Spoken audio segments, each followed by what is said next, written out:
getting the head coach thing, was that, always something you were thinking, yeah, I want to be the head guy someday? Yeah, for sure. Football's always been my number one sport. I played I played baseball, played basketball, I coached basketball for a while, and but I always told myself I need to know everything, with football before I jump in because this is really important to me. And I think my dad was giving me a hard time, and he said, "You're never going to know anything. Why don't you go for it?" And I think when Chuck stepped down, no one was really jumping at the job, and Right. Jesse's like, Jesse kind of said, "I don't know. I guess are you going to?" I'm like, "No, I'm not ready. I'm not ready yet." And he said, "Well, I guess I will." One of those deals. Right. Uh, just thinking back to that, like as long as I'm pretty passionate about it, and it matters to me. Yeah. So I think those two things are really important. Whether I'm never going to know everything about Right. everything about football, Right. and that's not the important part. The important part is that you're willing to do the work, get your hands dirty, Hmm. and all those things. So How is the transition, or how's the change, or everywhere? on the on the field transition is I think has been good. I'm still doing my thing on the defensive side, and Jesse's still doing his thing on the offensive side, and obviously I'm leading a few more things, and being in front of all the guys a little bit more, but it feels good. It feels natural. Um, I guess the tough part is the off the field. Ordering T-shirts, getting everyone signed up for camp, talking to all the parents when they have questions about how's their kid going to get to practice, or when's the bus times, and now this week I've been working on practice plans, so trying to get ahead of the practice plans. That I don't mind the practice plan aspect, but the T-shirts and all that Mhm. stuff's not really the fun part, Yeah. but it's necessary. Last week, this wasn't my idea. This was actually Jesse Otten's idea, but they had a movie night where they had all the guys over, as many guys that could make it. It wasn't mandatory. Hang out, watch kind of one of those inspirational football Yeah. movies, get pizza. Yeah. The Folsoms were nice enough to let us borrow their barn, which is an awesome setup for guys to hang out. Okay. So there's like 40 guys showed up for that. So I thought that was awesome. We have a father-son bags tournament. Oh, Kind of the same idea. We're gonna grill out and try to get their dad out. If it's not their dad, maybe just another guy that was in their life that was influential, whether it was uncle, grandpa, maybe right. even an older brother.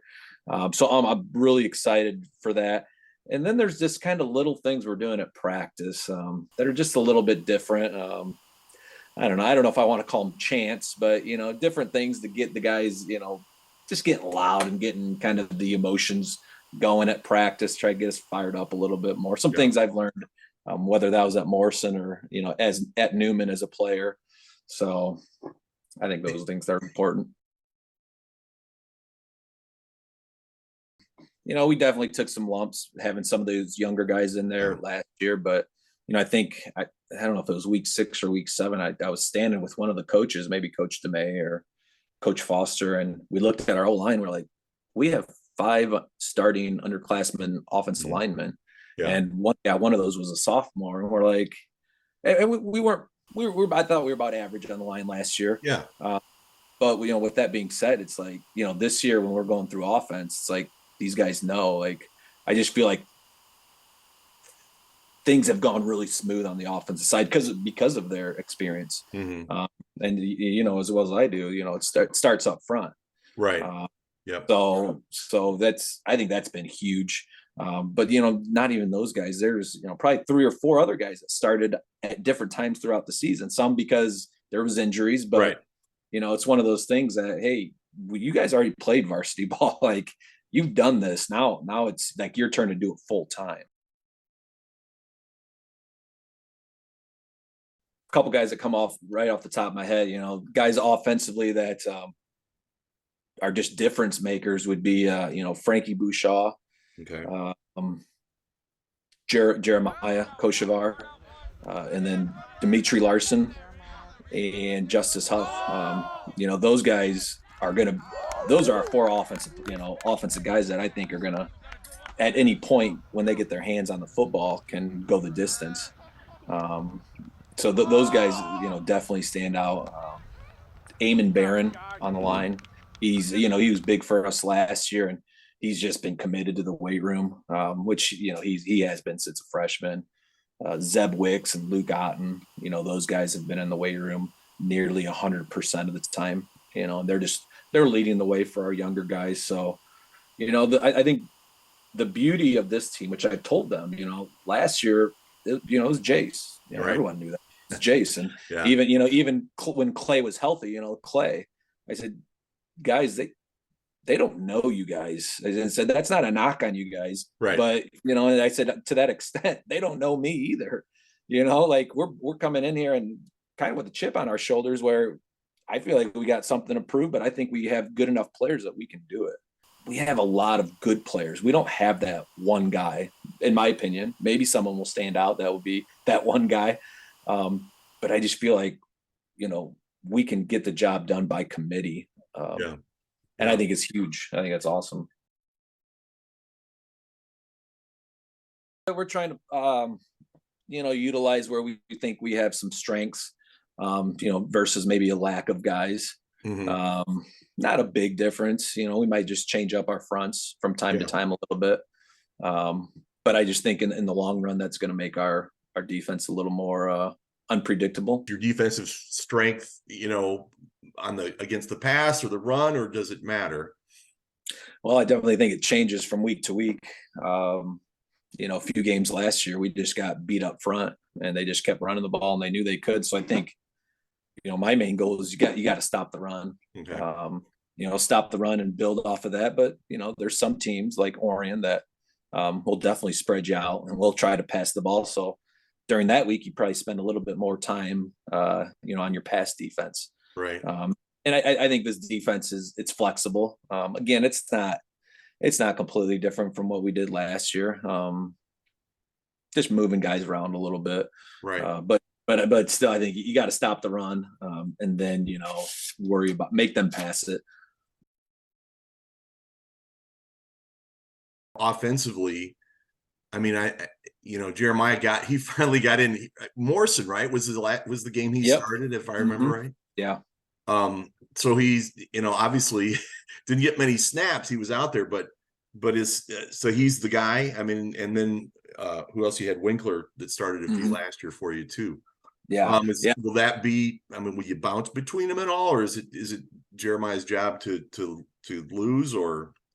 I think Jeremiah's our guy. They both have had great summers. Last year Jeremiah was hurt in the summer, and then early in the I think the first 5 or 6 weeks of the season he was still kind of on the DL, I guess you could say. Right. So he didn't get those reps, which really hurt him. But all along, ever since his freshman year, he's been a talented guy. Yeah. We've all seen it. And he had that ACL tear, I think, at the end of his freshman year that set him back. But, Jeremiah just is Jeremiah. Yeah. We're going to be all right because the kid is quick. He's put himself in a situation where he's strong. He's not a big guy, but he's stronger than where he has been. I would say this is probably the strongest he's been. And he's looked good. He's looked good in Fulton. He looked good from what the coaches told me. He was good in Orion when I was there. But he's doing all the right things. So I'm really excited to see. Again, if Jeremiah trusts himself, like he is super quick, and he can hit those holes, and he can make a huge difference for us because Coach Abbott, loves the running quarterback. We found that out with Colby a couple years ago. Right. So again, it's a matter of creating some holes and Jeremiah trusting it. Your backfield, I guess, is Justice and Frankie. Well, I'm not exactly sure how Coach Abbott's going to do it. Justice and Dimitri are Dimitri. I'm sorry, our natural running backs. But we've we've been throwing out the idea and putting Frankie in the backfield and trying to get getting the football in his hands because. I mean, he's a playmaker. The guy's probably the fastest guy on our team. I mean, he would say he is. Right. Um, Yeah. but talking to Coach Schlaga from the track, he said he's a blazer. Yeah. So I know Jesse's getting creative with his different groupings, how he groups the offense, and so it'll be interesting. I think all three of those guys will be in the backfield at different times, and I think some of times they'll be split out too. Because one thing we learned from Dimitri last year is he's a pretty darn good receiver too. It's a tough schedule. Just looking at it, like you see, week to week, everyone presents different challenges, but right in the middle of the season, I would say we definitely have a kind of run the gauntlet where we play Monmouth, Roseville week 3, Morrison after that, and then Newman. That's 3 in a row. That's right in the middle of the season, which Right. every game's important. I don't want to say the middle of the season's more important. And then at the very end, we play Rock Ridge. I believe they were conference champs last year. So Right. we have our hands full. It seems to me on paper you're going to be better than you were last year. I think so. When I look at our numbers and our depth, and again, we have I think we have more quality, and that's not a knock on last year. We're a little older. Mhm. We lost a couple studs. There's no doubt about it. Right. But the experience, I think, is going to come into play huge this year, and these guys are just hungry. I don't know what it is, but I just sense that this senior group just really has something to prove, and we got a couple sophomores that are going to help us as well. So I think we're going to put a good, a very good team on the field come Friday night.